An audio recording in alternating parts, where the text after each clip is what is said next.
Sekarang ni kena kaji. Kalau kita ikut sunnah Nabi, nak bagi nama anak, nak bagi nama, bagilah nama yang baik-baik pada hari yang ketujuh. Disunatkan bagi nama baik pada hari yang ketujuh kelahiran.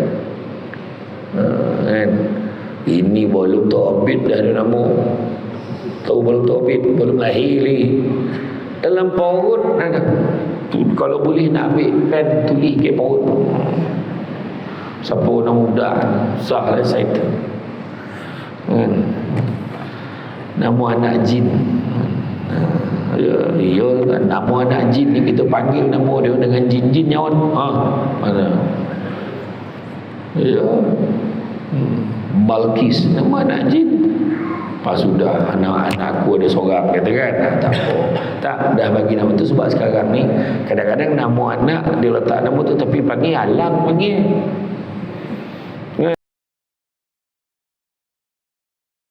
A'udzubillahi minasyaitonirrajim. Bismillahirrahmanirrahim. Assalamualaikum warahmatullahi wabarakatuh. Alhamdulillahillazi arsala rasulahu bil huda wa dinil haqqi liyuzhirahu ala dini kullihi walau karihal kafirun walau karihal musyrikun walau karihal muslimun. Subhanaka la ilma lana illa ma 'allamtana innaka antal alimul hakim. Rabbi shrah li sadri wa yassir li amri wa hlul 'uqdatam min lisani yafqahu qawli. Alhamdulillah, syukur kepada Allah Subhanahu wa taala, segala puji bagi Allah Tuhan sekalian alam. Salawat dan salam ke atas junjungan besar Nabi Muhammad sallallahu alaihi wasallam. Mesti banyak saya ucapkan kepada tuan pengurusi acara, bahagia tuan imam, tuan pengurusi masjid, tuan imam, barisan jawatankuasa masjid, seterusnya pimpin-pimpin tempatan semua peringkat dan persatuan hadir, tuan-tuan dan puan-puan dan rahmati Allah sekalian. Syukur sangat-sangat pada malam ini dengan limpah dan izinnya dapat kita bersama-sama berada di dalam majlis ilmu yang mana Nabi sebut barang siapa yang mengikuti jalan-jalan ke majlis ilmu maka Allah akan anugerahkan kepadanya jalan-jalan ke syurga. Amin. Mudah-mudahan. Jadi hari ini tajuk yang telah diamanahkan adalah ciri-ciri keluarga yang beriman. Ya, kalau kita tengok hari ini cabaran dalam hidup berkeluarga semakin hari semakin mencabarlah kan, dengan pula sekarang ini merupakan zaman kebanjiran maklumat. Kita berada dalam dunia tanpa sempadan, dasar langit terbuka. Zaman media sosial, cabarannya berlumba-lumba, ramai yang berlumba-lumba dengan maklumat, berlumba-lumba menunjukkan apa yang nak ditunjukkan, berlumba-lumba kejar follower, berlumba-lumba kejar pengikut, beraya dahagakan komen-komen puji-pujian daripada manusia. Itu sebabnya selalu saya beritahu apa, hidup ni kalau kita mengharapkan pengiktirafan manusia, kebergantungan kita kepada manusia, maka kita akan kecewa.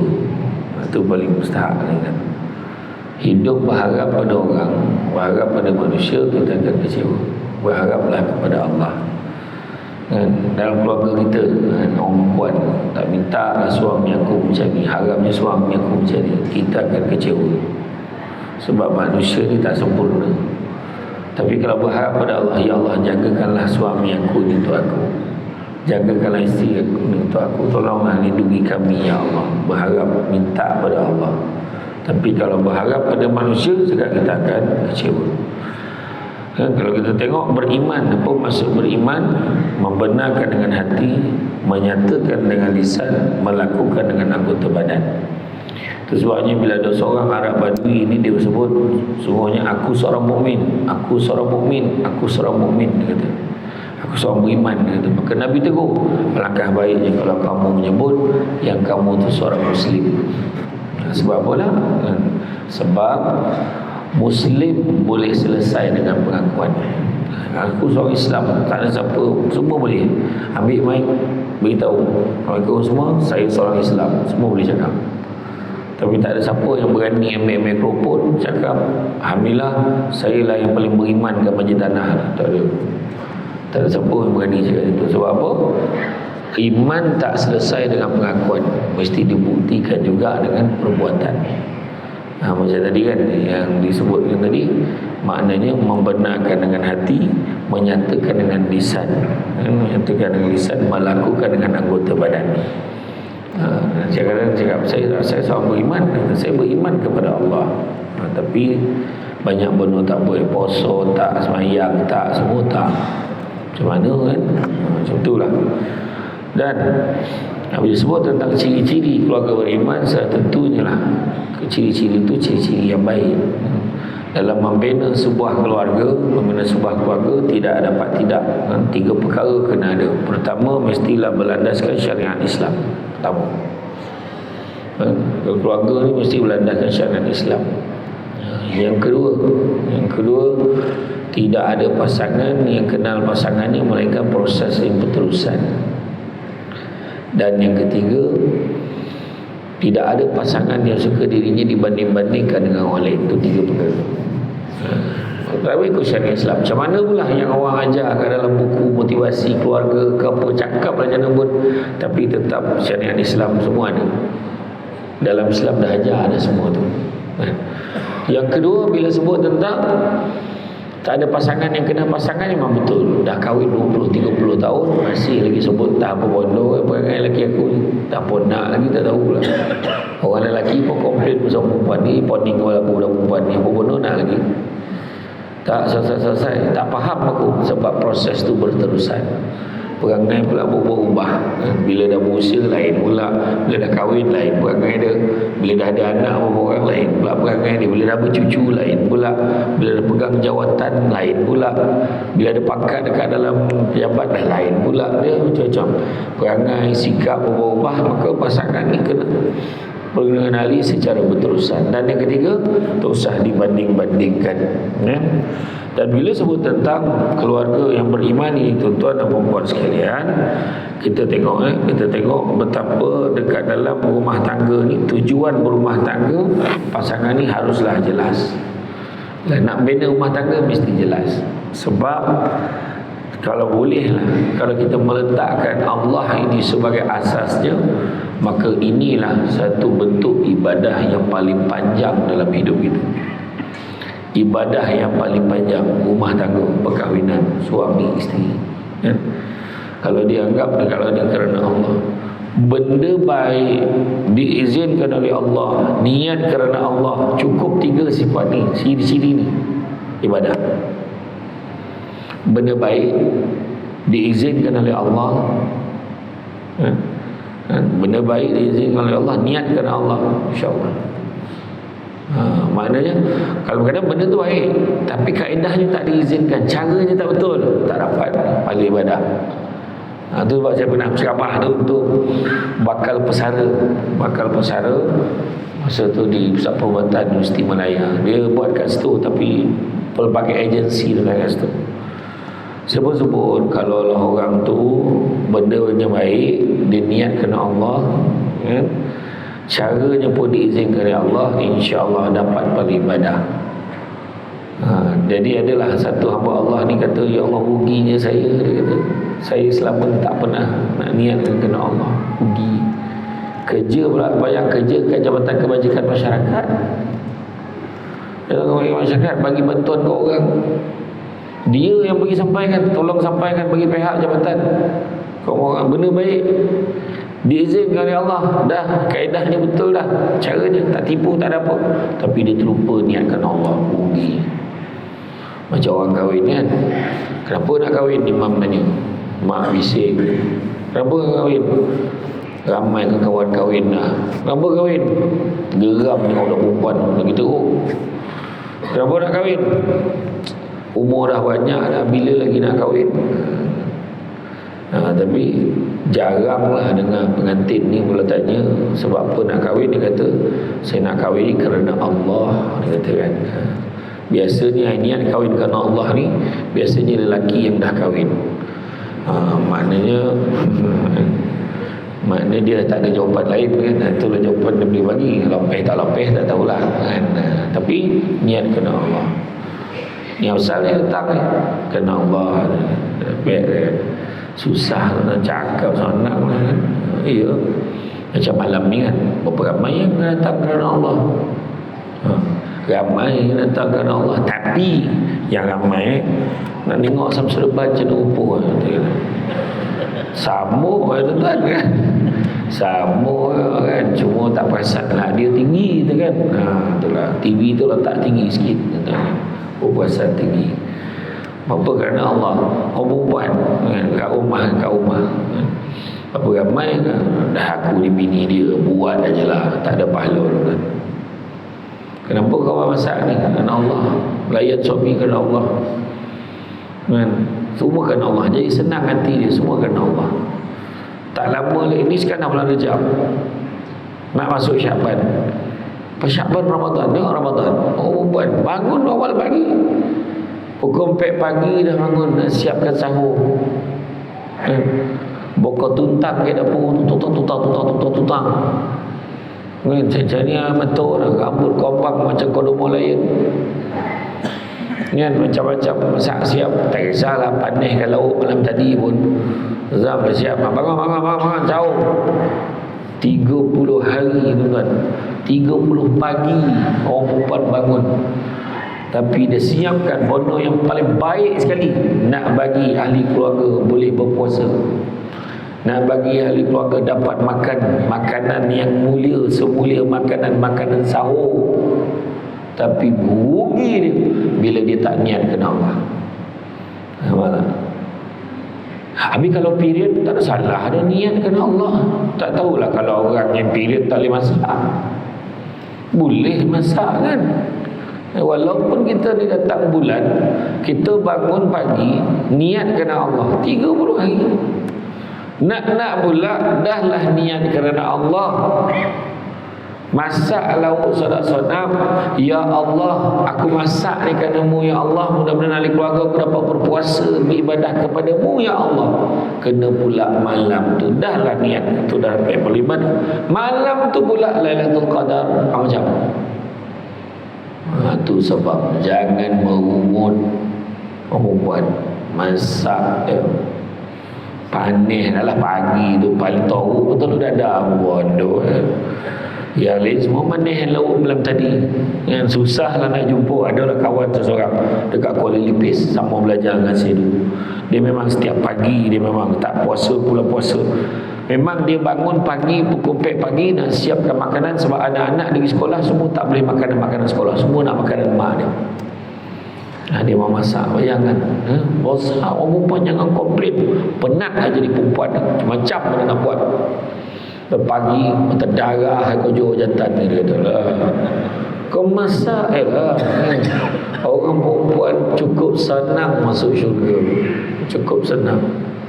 Nak banding dengan orang lelaki. Orang lelaki banyak cabaran, roadblock banyak. Kejap-kejap kena tanya pasal mak, kena tanya pasal mak ayah kau lelaki, kena tanya adik perempuan dia, kena tanya anak-anak semua, kena tanya adik perempuan dia yang tak settle lagi, tak kahwin, kena tanya mak saudara yang tak ada saudara mara lain, waris lain, dia tu bawah bergantung pada kita pun kena tanya. Apa lagi dah lah yang itu kena tanya. Jadilah AJK masjid kena tanya. Jadi jangan orang lelaki mana-mana cakap aku ni AJK biasa-biasa je. Yang cakap AJK biasa-biasa ni memang tak boleh kerja, tuan-tuan. Nama yang ada kat carta organisasi tu jangan main-main. Allah tanya. Itu sebabnya kan, kenalah ada jawatan kat pejabat lagi, pengarah tu pengarah ni, ketua unit ni, main-main adalah ketua unit je. Tanya ke Allah Ta'ala, semua tanya kan. Apatah lagi yang sebesar-besar jawatan, wakil rakyat, menteri, semua tanya. Ya kan. Kan? Jadi semua tu akan ditanya oleh Allah SWT. Jadi niatkan kerana Allah. Buat kerja segala apa kata, segala perkara yang kita buat setiap hari, kita niatkanlah kerana Allah SWT. Jadi apakah ciri-ciri keluarga beriman? Yang pertamanya memberi penekanan kepada pendidikan Al-Quran. Kalau kita tengoklah kan keluarga ni, Kalau kita tengok macam mana Nabi sendiri pesan, ta'dibu auladukum bisalasati asya', dia kata, ta'dibu, adabkanlah anak-anak kamu dengan 3 perkara. Yang pertama, bayangkan mendidik ni Nabi sebut dengan ta'dibu, adabkan anak-anak kamu. Didik dengan adab, ta'dibu auladukum bisalasati asya', adabkan anak-anak kamu dengan 3 perkara. Yang pertama, dengan dihubbi Rasulullah SAW, ajar anak-anak kita sayang kat Nabi. Bila tak ajar anak-anak sayang kat Nabi, itu dia sayang kat Blackpink lah. Kan, kau sayang kat siapa? Kan, ceritanya dia, I sayang dekat ni. Yang dia sayang ni Shahrukh Khan, yang sayang ni pelakon-pelakon, penyanyi-penyanyi, kan. Tuan-tuan, kalau kaji baliklah, tengok drama kan, daripada zaman kita kecil makin sampai sekarang, hero drama tu bertukar-tukar. Kojab ni dulu Rosyapno jadi ketua, sekarang dah tak jadi hero dah, jadi mak ayah dah berlakon jadi ayah, jadi atuk, watak dah berubah. Hero dulu dah tak jadi hero dah, kan. Contohlah dulu apa, lakon veteran A.A. Badul dulu kan banyak dia jadi hero, watak utama. Sekarang dah tak ada. Yang seorang ni dulu heroin, sekarang berlakon jadi orang gaji, cakap Indon lagi, kan. Dah takap tengok umur, berubah-ubah ni. Sekarang dah hero baru, tak sesapo hero dah, tak tahu pula dah siapa, contohlah. Tapi bila datang kuliah ilmu, dorang ceramah mana-mana ustaz baiklah, panggillah penceramah ke Lumpur, ke Melaka, Johor, Perak, semua panggil. Bila datang, watak utama satu, tetap Nabi kita, Nabi Muhammad SAW. Jadi itu sebab ajar sayang Nabi. Sayang Nabi ni macam mana? Sayang Nabi ni ada 2. Pertama, dia akan selawat banyak-banyak, selalu sebut nama Nabi. Faman ahabba syai'an aksara bizikri. Didik kalau kita banyak selawat. Macam tadi kan, lepas semayang selawat. Itu juga tu sebab elok semayang jemaah ke masjid. Allah sangat suka hamba-Nya datang bersolat di masjid daripada kamu bersolat dan kemudiannya kamu tidur. Mana ke rumah, kan.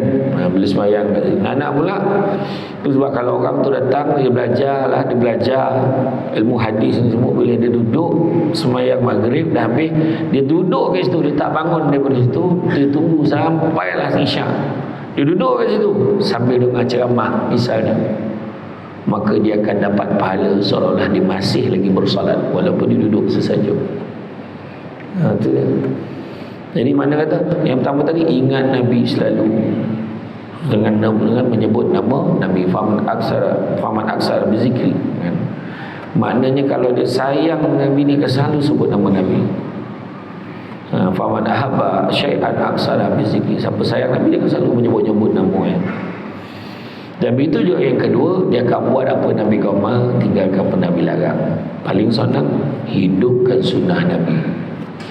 Tuan-tuan, malam ni suara saya serak sikit, tak ada kerja lain, ceramah lagi, sorak ada suara. Jadi jangan betulkan channel anda. Betul dah tu, cuma suara romantik sikit malam ni, okay. Jadi yang kedua tu, amalkan sunnah Nabi. Jadi kalau kita tengok tadi, ciri dia tadi, Nabi kata sayang Nabi. Kedua, sayang kali keluarga Nabi. Tadi sayang Nabi. Yang kedua, sayang kali keluarga Nabi. Macam mana nak sayang kona pun tidak, kan?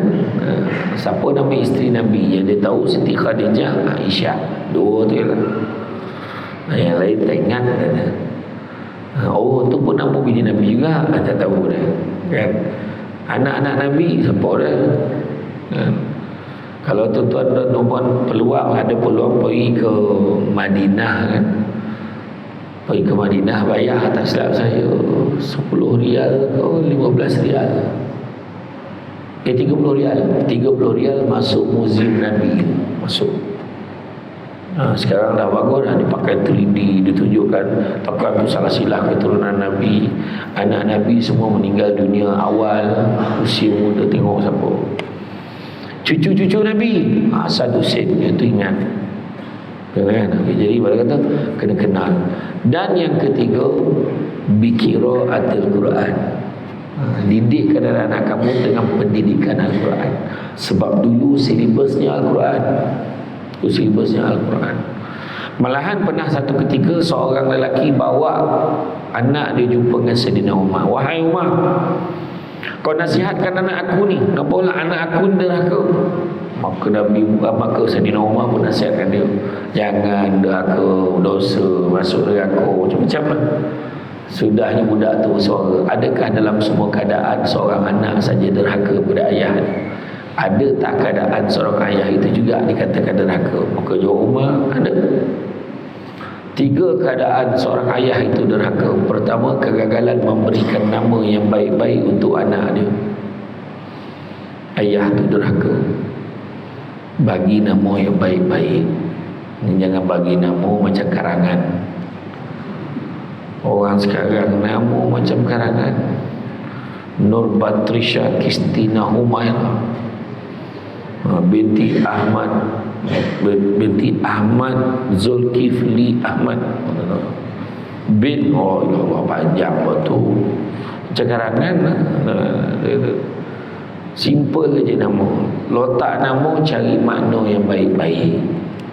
Saya sendiri pun telefon pejabat mufti, ni ada 3 nama, mana rasanya ustaz yang elok? Yang ni jangan letak nama ni.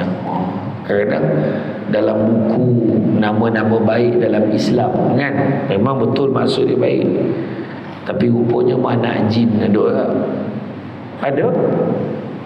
ada nama anak jin kat situ. Ada tu nama baik, tapi zaman Nabi ada seorang sahabat nama dia macam tu, saya tak nak sebut nak kan ada terasuh pula. Nama tu memang di Indonesia ramai orang pakai. Adalah nama tu, tapi zaman Nabi ada seorang sahabat nama dia macam tu, pemalih sebagainya. Nama maksud baik, bijaksana, tapi dia pemalas. Sekarang ni kena kaji. Kalau kita ikut sunnah Nabi, nak bagi nama anak, nak bagi nama, bagilah nama yang baik-baik pada hari yang ke-7. Disunatkan bagi nama baik pada hari yang ke-7 kelahiran. Kan? Ini belum terbit dah ada nama. Tahu belum terbit, belum lahir lagi. Dalam paut ada. Kalau boleh nak ambil pen tulis ke paut. Siapa orang muda sah lah saya tu. Nama anak jin. Ya, nama anak jin ni kita panggil nama dia dengan jin-jin nyawan. Mana? Ya. Balkis nama anak jin. Pas sudah anak aku ada seorang kata kan, tak apa. Tak dah bagi nama tu sebab sekarang ni kadang-kadang nama anak dia letak nama tu tapi panggil alang panggil. Kan orang dulu kan nama lain panggil lain, tak sesuai, panik nama tu.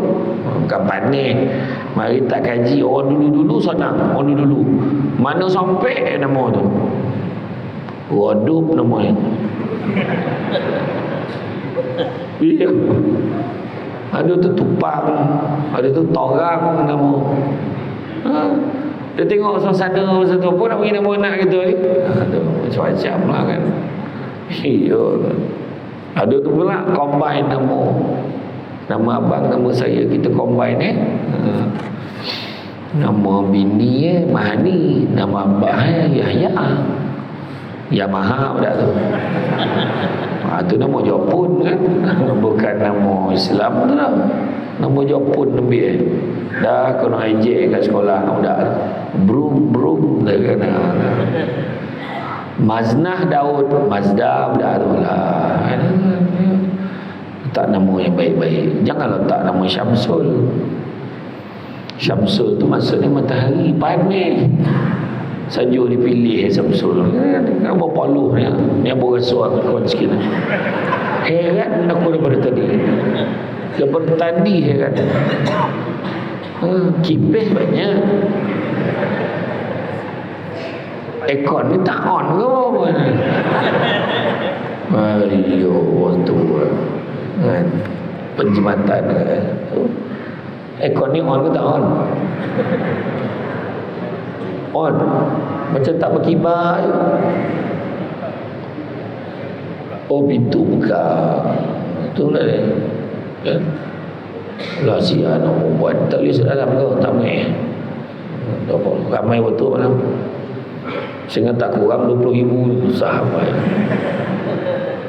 Macam tu lah. Tadi, derhaka ayah tu kegagalan bagi nama yang baik-baik. Yang kedua, lepas tu anak tu jawab, kalau macam tu ayah aku derhaka. Sebab dia bagi nama aku ni dalam bahasa Arab, terjemah Melayu tu kumbang hitam. Apa bodoh nama macam tu. Yang kedua, kegagalan seorang ayah ni menyediakan ibu yang baik untuk anak-anak. Maknanya suami jangan ambil ringan buat pendidikan anak-anak. Pastikan isteri kita ni boleh didik anak-anak. Isteri didik anak-anak ni kan, suami kena pastikan isteri tu terdidik.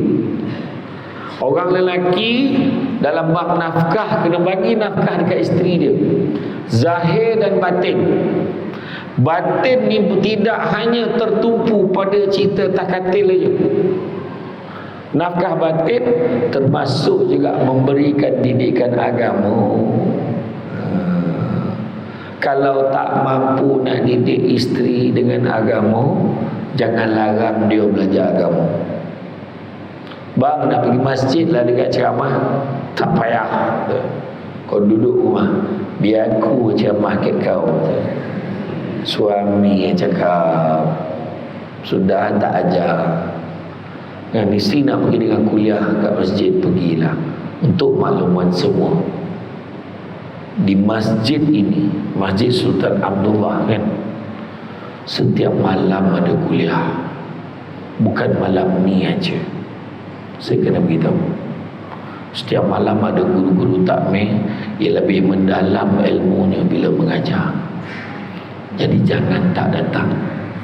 Kepada yang baru datang malam ni sebab Samsul depan, saya ucapkan selamat datang. Inilah rupanya Masjid Sultan Abdullah. Selesa, aircon banyak, kipih pun banyak, kapet tebal. Kalau sujud tobonam muka aku tadi nak lolam dah tadi. Dek mendayu imam pun baca sodam tadi. Nasib baik panik. Tu yang kurang sikit nak tidur tu. Saya bagi tahu dia. Saya bagi tahu dia. Kemudian dan begitu juga yang ketiganya, dia cakap apa? Anak kalau macam tu ayah aku derhaka. Sebab apa? Aku sampai sekarang tak tahu siapa ibu aku. Bukan kata tak siapkan ibu yang baik, mak pun tak tahu siapa. Sediakan ibu yang baik, didik isteri kita jadi baik. Dan yang ketiga, dikatakan derhaka kegagalan memberikan didikan Al-Quran kepada anak-anak. Sebab dulu silibusnya Al-Quran, saya kata tadi. Hari ini bukan hanya Al-Quran, macam-macam ilmu yang bermanfaat boleh dipelajari kan? Jadi itu dia. Dah mula tutup pintu dah, takut tak soju kan? Faham? Sian orang tengok pada cermin lah kan? Sedih, masuk dalam, kau boleh masuk ke dalam, tak ada masalah ya. Kemudian menunjukkan sikap bertanggungjawab. Hari ini banyak betul. Kalau tuan-tuan dan perempuan ada masa, pergi ke mahkamah syariah. Pergi ke mahkamah syariah, duduk ke belakang tu, nonggok dengan kes tu, bergaduh ada dalam perkadang. Dia ni tak bertanggungjawab, apa bodoh pun tak bagi. Ada satu kes tuan, ada satu kes orang perempuan dengan orang lelaki ni, suami isteri. Satu kes suami tak ada kerja. Suami tak ada kerja. Lepas tu memang tak kojo, tak usahalah cari kojo. Aduh, menyusahkannya. Bini yang kojo, suami jadi sumi rumah tangga. Sumi, kalau suami sumi, kalau perempuan suri rumah tangga. Ni sumi rumah tangga. Tak apa jadi sumi rumah tangga. Ni dah lah duduk rumah, apa bodoh pun tak boleh. Mengangkang, tengok TV. Tak baik kojo, menyusahkan. Ada satu lagi situasi, suami diuji, hilang kerja, hilang pendapatan, isteri pula menggatar ke media sosial, layan semua lelaki. Suami dah kata jangan, dia masih lagi buat. Berdosa tuan-tuan. Akhirnya perempuan dia bergaduh, dia sibuk nak minta cerai, nak cerai, nak cerai, nak cerai, nak cerai, kalau tak cerai.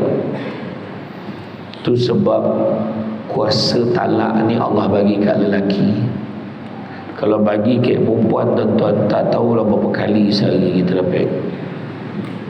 Ceraikan awak. Dah cerai. Saya ceraikan awak lah, cerai lagi tengah hari tu. Saya tak suka dengan awak, kata cerai. Cerai lagi petang. Sebelum maghrib dia sampai ke masjid Manung, ke saf tamu. Pahal haji 3 kali kau nak cerai. Contoh tu sebab bagi ke lelaki. Dan orang perempuan kena ingat ya, kena ingat satu perkara. Barang siapa yang minta cerai atas alasan yang tidak syar'i, minta cerai untuk tujuan yang tak ada kena-mena dengan syarak, tahu tak? Tengok balik kat belakang sijil nikah tu, tidak memberi nafkah, kan? Tidak tak balik rumah, tak ada ke rumah, berbulan-bulan, berapa bulan berturut-turut, mendatangkan kecederaan, kemudaratan dan sebagainya. Tapi kalau bercerai sebab tak ada dalam senarai itu, suami itu baik dah, suami itu dah cuba jaga dah, nafkah tu dicuba dapat kan, dah bagi. Nafkah ni tak semestinya banyak tu, tapi memadai yang kemampuan suami boleh bagi banyak tu. Kalau korang perempuan minta cerai untuk sebab yang tidak syar'i, maka biduni ba'sin, tak boleh, tak boleh. Maka diharamkan bagi perempuan itu bau syurga. Na'udzubillah, minta jauhkan. Bau syurga pun tak boleh, masuk lagi dah tak boleh. Macam mana bau syurga? 500 tahun perjalanan dah terbau dah bau syurga. Dia bau pengsan. Bau pengsan. Macam mana nak masuk dengan bau pun tak boleh. Jadi orang perempuan sabar banyak-banyak. Sabar. Lelaki memang macam tu. Kan saya kata tadi, orang perempuan tak banyak roblok, taat pada suami, akur kehendak suami, masuklah syurga. Orang lelaki banyak soal jawab ni, semua neraka ni. Termasuk yang bercakap ni, banyak soal jawab kita. Itu sebab bertuah jadi perempuan. Jangan komplain, faham? Mulai hari ini letak satu azam perempuan. Apa suami aku nak, aku setuju je. Berubah muka. Syania, pahala ni apa? Itulah orang perempuan. Orang perempuan dia tak mencuri, dia tak menipu, dia tak membunuh. Tapi satu benda yang dia tak boleh buang dalam hati, sangku buruk. Saya cakap akur pada perintah suami, setuju je, sangku buruk. Yang dipikir pasal berbini. Orang lelaki langsung tak fikir pasal tu.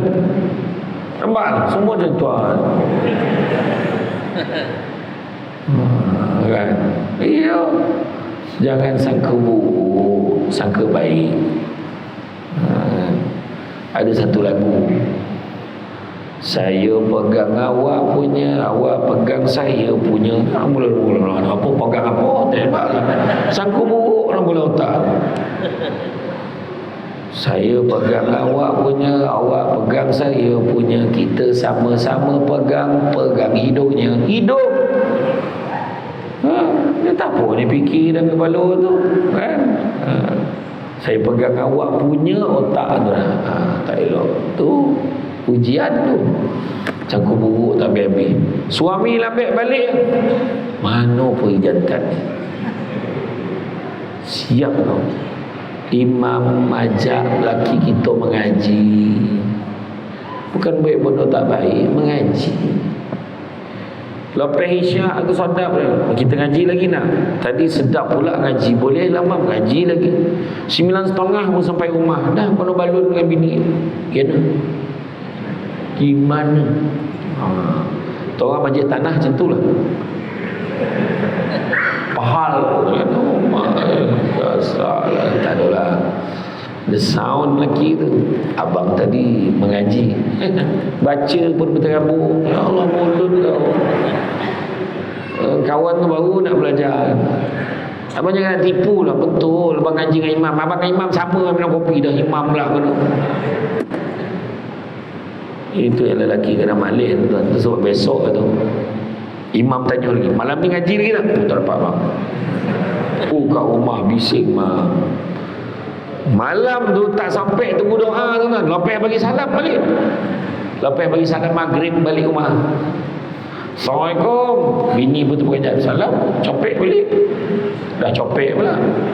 Tak semayang kau. Mulut kau. Sangku mulut tu tak elok. Suami lambik salah, suami copek salah. Abang cubalah pakai elok sikit. Cuba jaga image tu. Elok-elok pakai.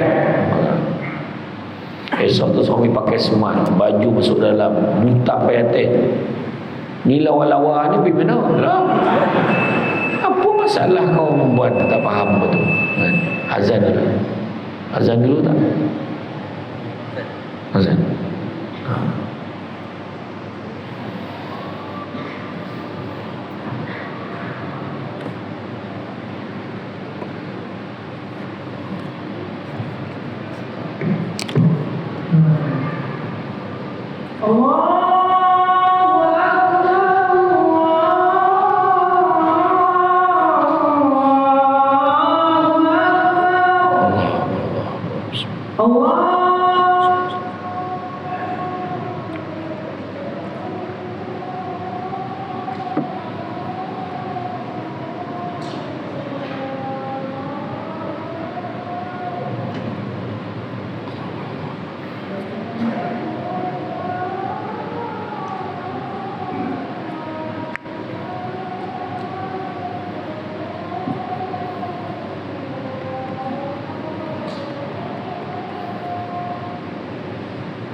Okey, sambung ya.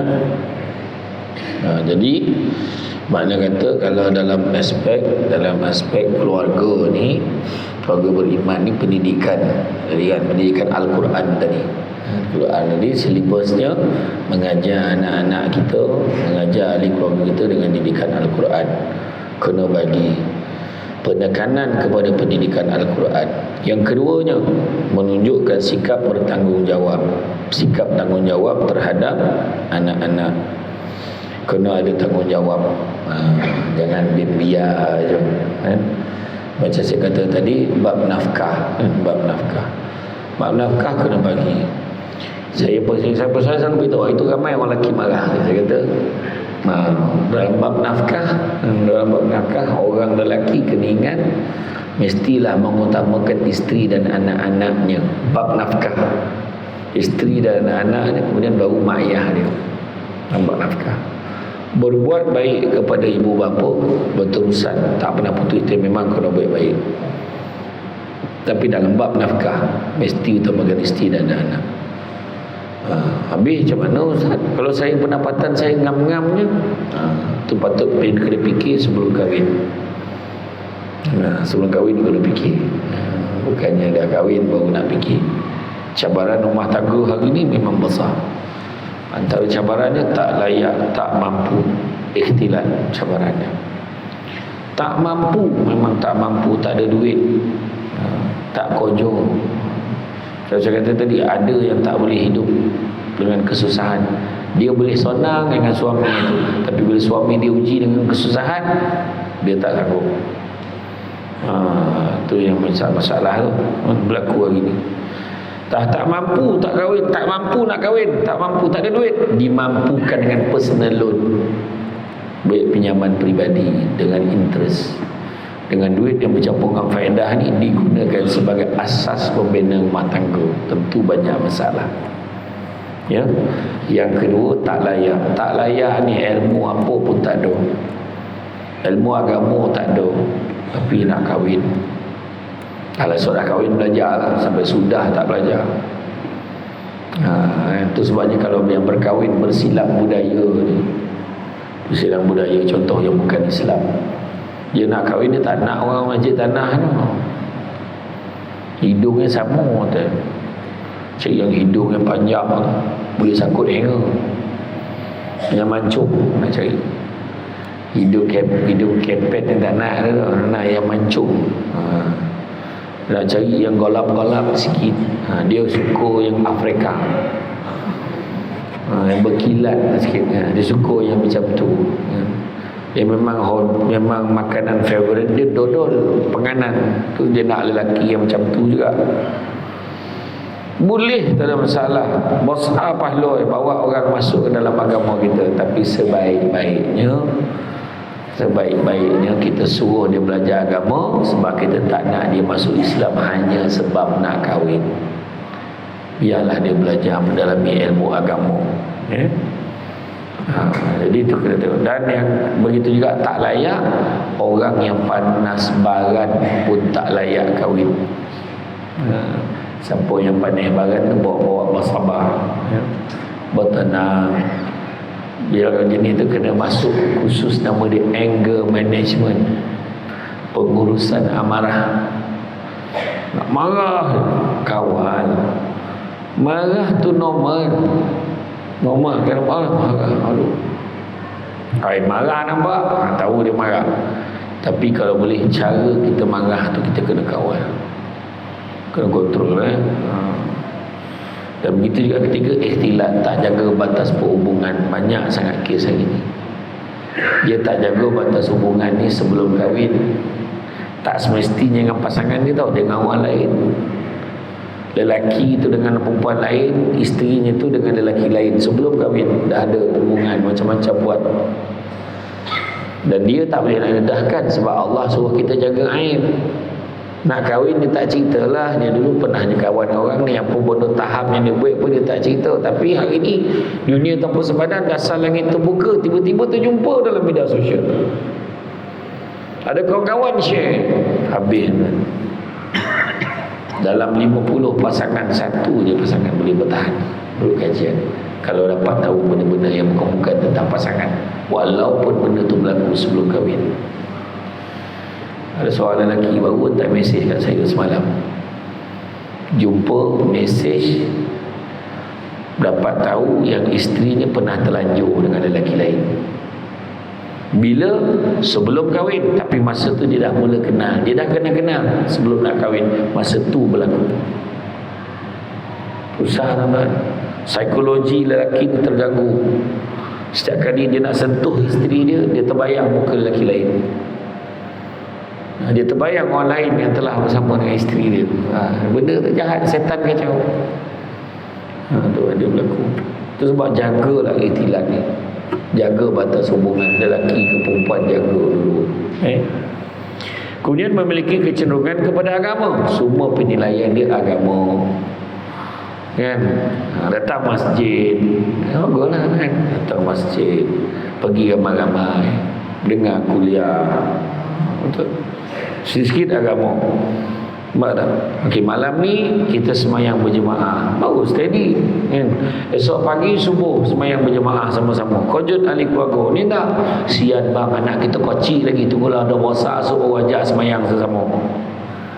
Untuk maklumat semua, kanak-kanak yang berusia 4, 5, 6, 7 tahun lebih mudah nak diajak solat berjemaah bersama-sama subuh berbanding kanak-kanak berusia 40 tahun. Tu kena faham. Jadi ajak yang tu, yang muda-muda ni ajak daripada awal. Itu sebab di Masjid Felda Palung 14 dia buat kempen. Anak-anak sekolah rendah datang solat subuh berjemaah, dapat duit belanja RM3 seorang pergi sekolah. Abah kau pergi masjid. Abah kan, abah tak pergi, anak yang pergi. Sudah abah pula penuh pula. Sebab apa? Hari ke masjid buat pula satu kempen lagi. Siapa yang sembahyang subuh berjemaah 40 hari berturut-turut, layak nama dia untuk menyertai cabutan bertuah, bakal memenangi skuter. Motor baru, skuter. Datanglah 40 hari berturut-turut tanpa putus. Tapi tak ikhlas lah ustaz. Kadang-kadang kena mula macam tu. Bagilah, tak kisah kan, bagi skuter ke, bagi tiket percutian ke, tak kisahlah. Bagi insentif, galakkan. Kadang-kadang bila dah hari-hari sebab terpaksa tu, lama kelamaan dia rasa kelazatan yang dia bangun pagi. Itu penting bangun pagi tu kan. Ni cakap apa? Itu sebabnya Nabi pesan, kalau siapa nak dimurahkan rezekinya, siapa nak dimurahkan rezeki, jangan tinggalkan dua amalan ni. Nabi kata, pertama, solat sunat 2 rakaat sebelum subuh. Siapa yang datang semayang jemaah di masjid semayang subuh 2 rakaat tu ada harapan, InsyaAllah. Dia datang sebab lepas azan tu, lepas azan, sebelum iqamat dia keluar dekat skrin tu, skrin TV tu, iqamat 10 minit lagi. Jadi semua sembahyang sunat dulu sebelum nak sembahyang subuh. Solat sunat rakaat. Yang kat rumah orang perempuan dengar azan, habis azan solat sunat 2 rakaat dulu. Jangan tinggal. Buat solat sunat 2 rakaat. Ya, tapi kalau yang jadi subuh gajah tu, jangan buat pula, kita dah lambat. Tu sebab bangun buat. Tu subuh gajah. Ada satu lagi subuh dinosaur. Dah pupus dah waktu subuh tu, 5 minit sebelum zuhur baru terjaga. Gila betul. Dia sembahyang, tiba-tiba tengah hari buta tu, Allahumma hdina. Siapa pula kunut tengah hari ni? Kan? Jadi mana kata itulah dia. 2 amalan. Pertama, salat sunat 2 rakaat sebelum subuh, dan yang keduanya sedekah subuh. Sedekah subuh. Ambil nombor akaun masjid, senang betul, transfer online. Nama bank, pilih bank dulu, bank Islam. Nombor akaun 050120233812. Resipien nama Masjid Sultan Abdullah, Masjid Tanah. Description, doakan saya kaya. Amount RM1. Itu tak tahan. Dah punya isi panjang. Sedekah RM1 tak apalah. Nabi suka. Nabi kata apa? Allah sangat suka hamba-Nya beramal walaupun sedikit tapi berterusan. Hari-hari RM1, percaya murah rezeki. Ingat solat sunat 2 rakaat dan juga solat subuh dan juga sedekah subuh. Malahan Nabi pernah tegur anak dia, puteri dia Fatimah, wahai Fatimah. Masa tu Nabi nampak Fatimah sedang baring di tempat tidur dia. Wahai Fatimah, bangunlah. Janganlah kamu menjadi seperti kebanyakan orang. Maknanya Nabi dah tahu. Nabi beritahu kebanyakan orang tak bangun subuh ni. Macam yang kita tengok ramai ni, ramai yang tak datang lagi ramai. Nampak tak? Bangun subuh. Bangunlah wahai puteriku. Janganlah kamu menjadi seperti kebanyakan orang. Sesungguhnya Allah menggunakan rezeki sebanyak-banyak daripada subuh sampai terbit matahari. Itu sebabnya rugi. Siapa yang ada masalah kewangan, tengah poning kepala, kusut betul lah, ni petua dia. Kemudian yang muda menghormati yang tua menyayangi yang muda. Ini persoalan adab. Makan sirih berpinang tidak, pinang ada di kota Melaka. Makan sirih menganyang tidak, pagah dek budi dengan bahasa. Maknanya jaga adab. Kalau mencari pokok berbuah, pucuk elobek dahan berdaun. Kalau nak jadi insan bertuah, duduknya beradab, tagak bersantun. Macam tu. Jaga adab. Kata Imam Malik, biar ilmu sikit tapi jangan tak ada adab. Adab kena ada. Macam bagi cawan dekat suami, janganlah bagi cawan saja, biarlah ada alas. Adab. Fahamlah. Jadi bila bagi kat suami tu, bang jemput minum bang, ada alas. Suami pun Allah Bismillahirrahmanirrahim. Macam tu. Niat jemput mana bang? Macam kelab malam kan. Kan? Iya, ni cakap waktu ni. Tanyalah orang lama. Orang dulu-dulu betul tak? Orang dulu-dulu kepantangan bagi cawan tak ada alas, betul tak? Orang tua-tua marah betul, dilempar macam miskin sangat. Wahal memang miskin pun. Tapi maksud miskin orang tua ni sebut miskin adab. Apa? Dalam bab makan, kan? Dia takkan mula makan selagi orang tua dia tak makan. Nampak? Macam tu. Nak makan ke tak? Bila makan ramai-ramai, makan kenduri, kita duduk, tiba nampak dua orang. Jadi dia nak makan, dia tengok, ambil lauk, ambil yang paling dekat dengan kita, bukannya ambil yang paling jauh sebab kau gemar kat lauk tu. Patin. Kalau nak boleh tak ulurkan. Macam tu lah adab. Iya. Lepas tu kalau dia nak tambah, kalau dia nampak kawan depan tu selera makan, jangan cepat sangat. Kita makan laju, cepat-cepat basuh tangan, dah sebab salah yang lain. Dah habis dia makan, banyak pula aku makan lagi. Macam tu. Tengok. Ya. Datang rumah orang, adab jaga. Kalau kawan tu cakap, mari jemput makan, bawa lah sini. Dia pula cakap, bawa depan TV tengah tengok cerita sedap ni, tengah tengok drama, hati tercari luka. Itulah yang drama apa, siapa Zarazia, dia berlakon tu. Saya tak tengok, orang share dan TikTok. Dah habis ke drama tu? Dia nyampak, tak tengok. Tak tengok.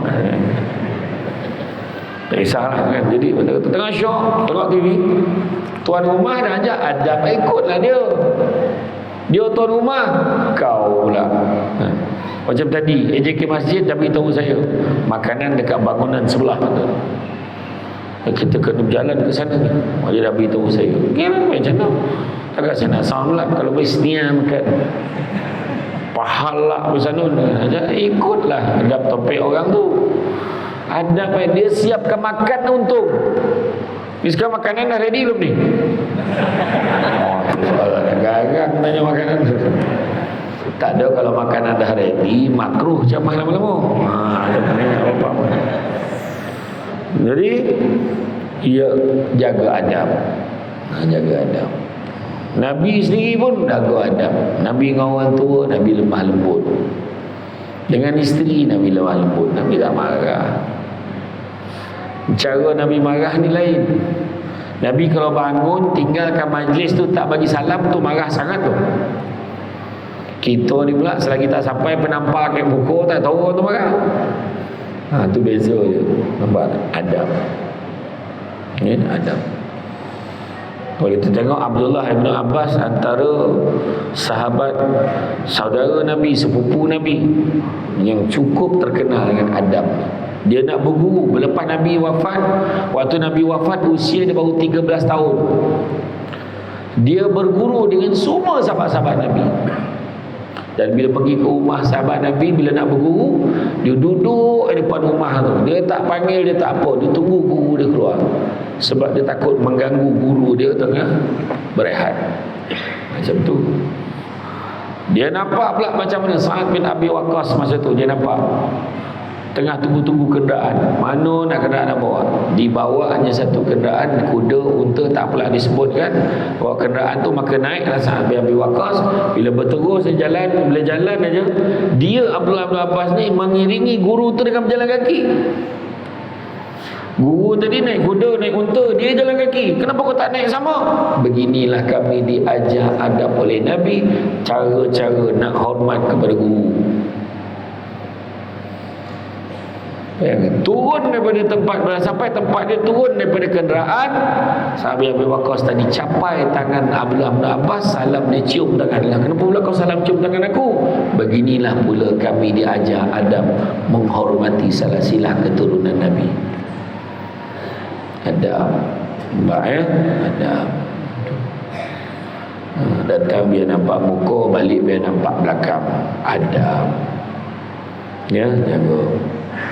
Berlemah lembut dalam pergaulan. Berlemah lembut, jangan kasar-kasar. Jangan kasar-kasar. Hubungan antara suami isteri harus atas dasar saling mengharapkan, seperti pakaian dan yang memakainya. Hunna libasul lakum wa antum libasul lahunna, surah An-Nisa.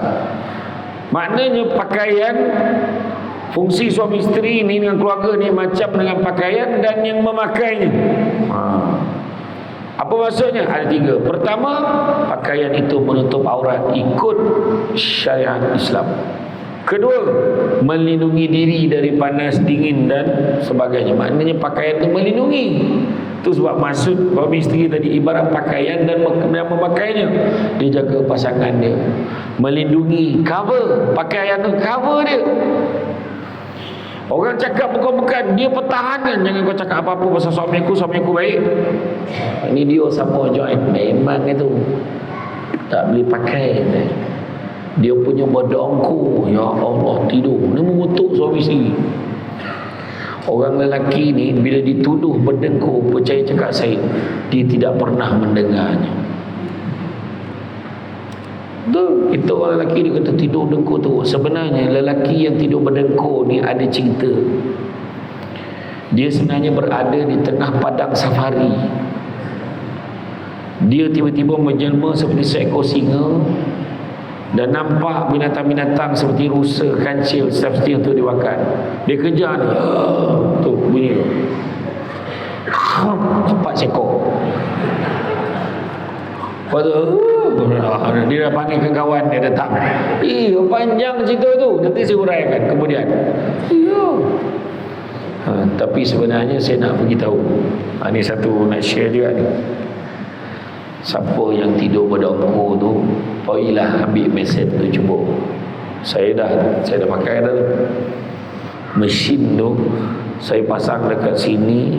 Lepas tu ada betul-betul loket dada ni bawa tidur. Aku pasang tidur. Hantar dekat lab.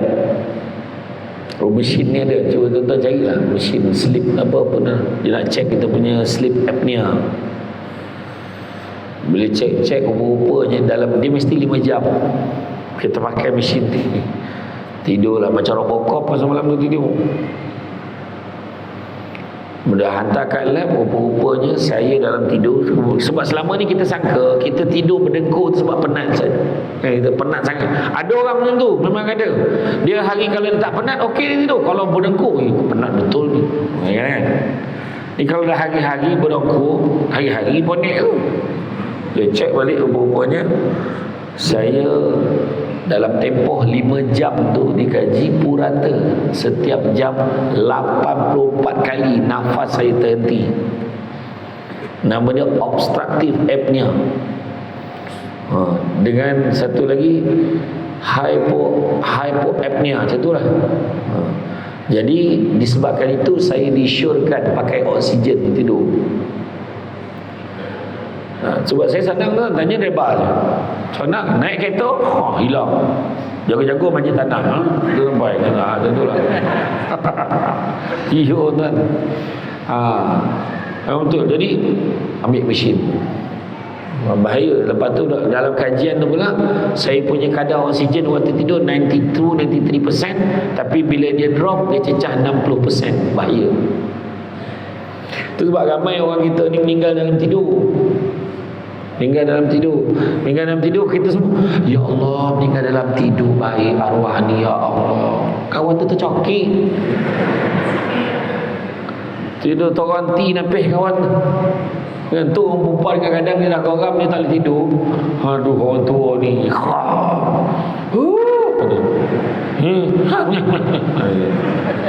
Itu orang perempuan kadang dia ditakkan hidup orang tua tu. Hilang kawan. Ambil mesin. Tapi lepas pada tu, yang ada seorang budak ni, dia bagi saya oksigen untuk cubalah pakai. Leno tu tak bunyi. Bunyi pun adalah 1-2 bunyi. Yang kat safari tadi tu. Yang masa dia dapat seko. Yo tuan-tuan, kalau kita tidur tu kadang time kham tu seni kham. Dah ada tak orang lain dongah kan? Ya. Buatlah. Buat ujian. Saya dah buat dah. Lepas tu baru ni saya pula kalau makan makanan seafood kan, malam ni ada seafood lah. Kalau sebab saya selalu kena jari saya mengelupas tau, benda mengelembur pecah. Aku ni alergik, ambil darah, cek darah untuk tentukan alergik. Ada orang tu nasi pun alergik. Ada makan nasi ke tahu, dia baru tahu darah tu dia boleh determine. Mungkin tak boleh kena hama. Ada tu pegang handphone dia alergik ada. Jadi boleh cek alhamdulillah 180 lebih senarai alergik tu saya tak ada satu pesan pun. Maknanya saya boleh makan seafood, boleh hidanglah apa-apa. Ya. Jauh datang tuan, setakat mihun tak payahlah. Contoh. Ayat kurang-kurang dengan sapodeh kan. Macam tu kan. Bondo. Tak ada syukur, belajar syukur. Jadi menutup aurat, melindungi diri dan perhiasan. Pakaian juga merupakan perhiasan. Pakailah elok. Jadi cara nak mewujudkan keluarga beriman, pilih pasangan yang soleh-solehah. Nabi ada ajar kita cari pasangan macam mana.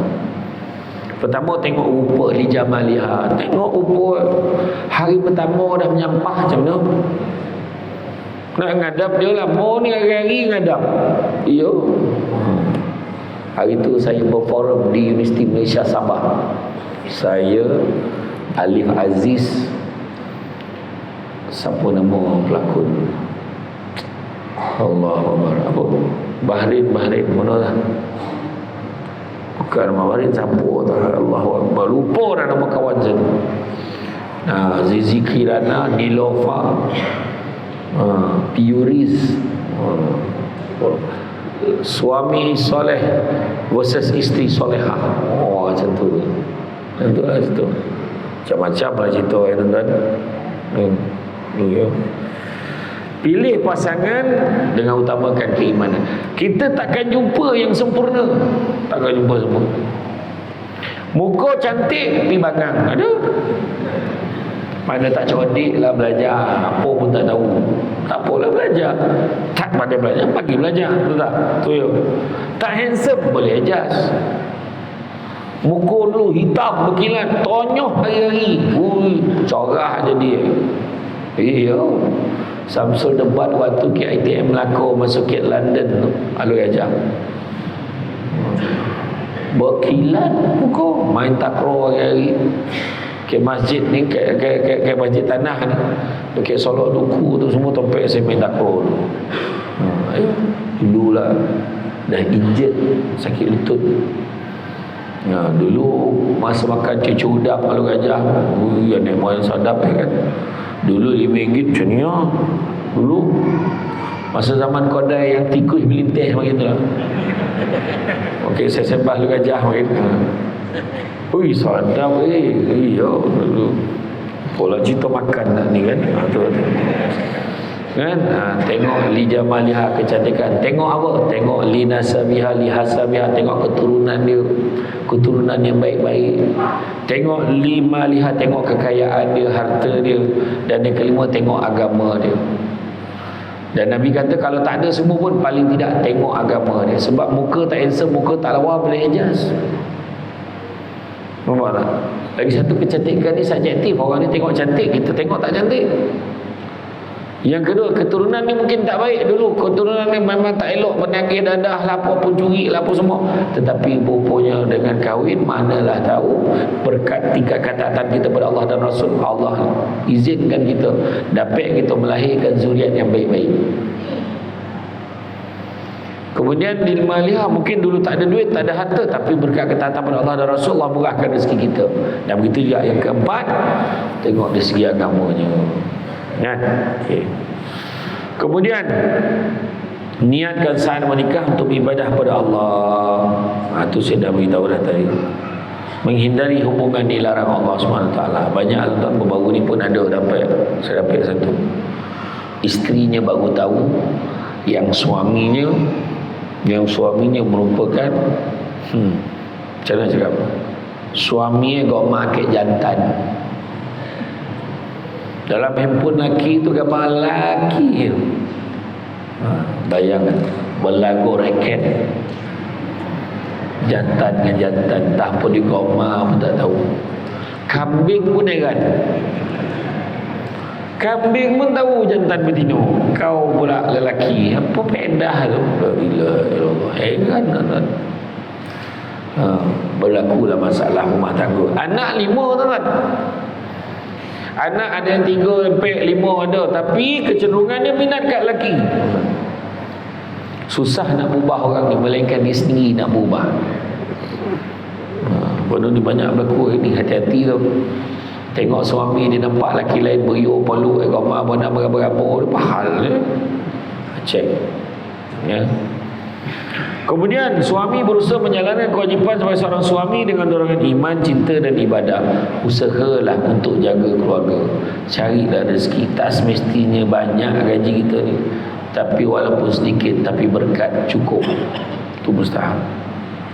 Dan begitu juga pasangan, baik suami baik isteri, berusaha menjalankan kewajipan sebagai seorang suami, sebagai seorang isteri dengan dorongan ibadah dan mengharapkan redha Allah semata-mata. Kalau ada semua ini, insya-Allah kita dapat mewujudkan keluarga yang beriman. Keluarga yang beriman. Jangan sibuk nak kerja kayu. Kerana satu hari nanti kita akan sedar bukan semua perkara boleh dinilai dengan harga.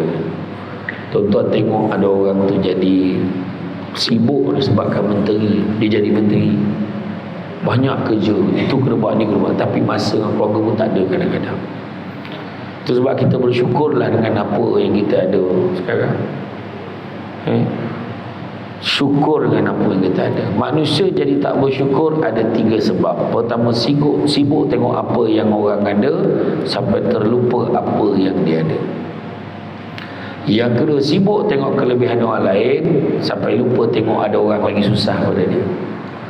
Dan yang ketiga, sibuk menyatakan apa yang dia ada hari ini adalah hasil usaha dia, sedangkan dia kena ingat apa yang dia ada hari ini semua dengan izin Allah. Jadi tuan-tuan dan puan sekalian, cukuplah sekadar itu. Saya faham signal-signal yang diberikan, cara pandang tonong kan, tak reti berhenti dia ni kan, insya-Allah. Banyak lagi yang nak saya sampaikan, maknanya kena panggil lagi. Ya, kita buatlah forum pula apa ni, insya-Allah. Jadi jagalah keluarga, kerjalah bahagia, jangan sibuk kerja gaya. Dunia ni sementara sifatnya, apatah lagi yang ada dalam dunia. Jibril pesan, perbuatlah sesuka hati kamu sampai masanya kamu akan dibalas dengan apa yang kamu buat. Hiduplah sesuka hati kamu sampai masanya kamu akan mati. Sayangilah, cintailah siapa saja suka hati kamu sampai masanya kamu akan berpisah dengannya. Jadi cukup sekadar itu, tuan-tuan dan puan sekalian. Bak kata orang, sepandai-pandai tupai melompat akhirnya jatuh ke tanah jua. Walaupun perkongsian sudah tamat, mudah-mudahan meresap ke dalam jiwa. Tenang-tenang di laut, sampai kolej mudik ke Tanjung, hati terkenang mula menyebut, jasa baik pihak masjid menjemput, rasa nak jujur. Itu saja daripada saya.